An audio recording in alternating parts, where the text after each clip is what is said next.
Mas magiging mabilis na ang access ng mangingisda sa merkado. Sa tulong yan ng Kadiwa ng Bagong Bayaning Mangingisda o KBBM, kung saan tutulungan ang mga mangingisda na maibenta ang kanilang huli sa patas na presyo at titiyakin din sa pangmatagalang suporta sa kanilang hanapbuhay. Si Bel Custodio sa report. Hindi na lang farm-to-market ang serbisyo ng Kadiwa ng Pangulo.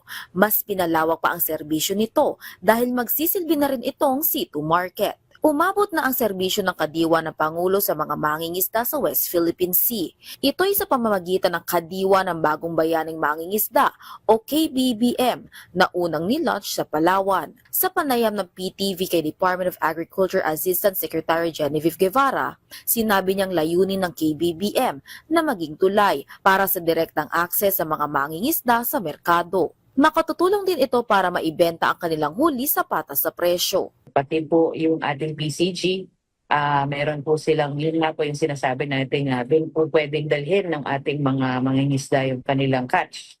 Kung sila po ay nangingisda dyan sa bandang West Philippine Sea at yan po ay dadalhin ito sa Kamaynilaan o kung anuman port na pwede po nating malink yung market na may bibili po ng kanilang produkto, yung mga isda po na mahuhuli nila. Unang hakbang pa lang ang Palawan para sa programang Kadiwa ng Bagong Bayaning Mangingisda. Dahil target pa itong palawakin sa iba pang mga major fishing points sa bansa. Ito pong KBBM po, may phasing po ito, no? First, ito pong unang phase niya ay dito muna po tayo sa Kalayaan Group of Islands. Kaya nga po, dito natin sinimulan sa may Palawan, sa may Buliluyan Port. Dahil yan po ang gateway sa ating West Philippine Sea. Diyan po sila nagdadaong yung mga pumapalaot po sa ating West Philippine Sea. Next year, ang target naman po natin ay yung bandang Bajo de Masinloc. Yan po sa may Mindoro banda. Still West Philippine Sea pa rin. And then by 2027, ang target po natin ay papalawak pa at yun po sa Northern Luzon, sa Benham Rice. Yun po natin na gustong ipalawigin pa itong KBBM. Bukod dito, nagpo-procure na rin ang DA ng 30 bangka na mapapakinabangan ng mahigit 100 mangingisda sa Palawan. Dito po sa Palawan, ang initial po natin na tinitignan na fishing boats ay mga 30 po, no? So dito po kasi sa plano natin dito sa KBBM, meron po tayong pinaplano na 12 missions in 1 year. So may 1 mission po tayo consisting of 30 boats po yan.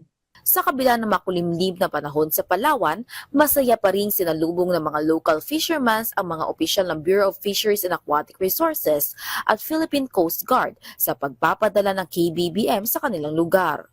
Kung pinag-utos sa ating mahal na Pangulo na tayo po ay maghanap ng mga panibagong paraan na mas sustainable.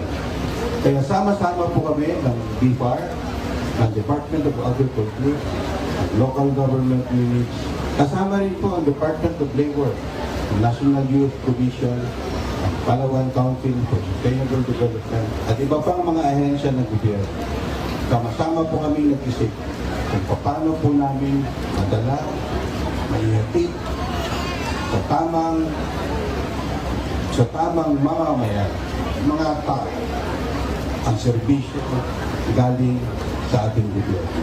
Kaya po nabuo ang Kadiwa ng Bagong Bayaning Mangingisda.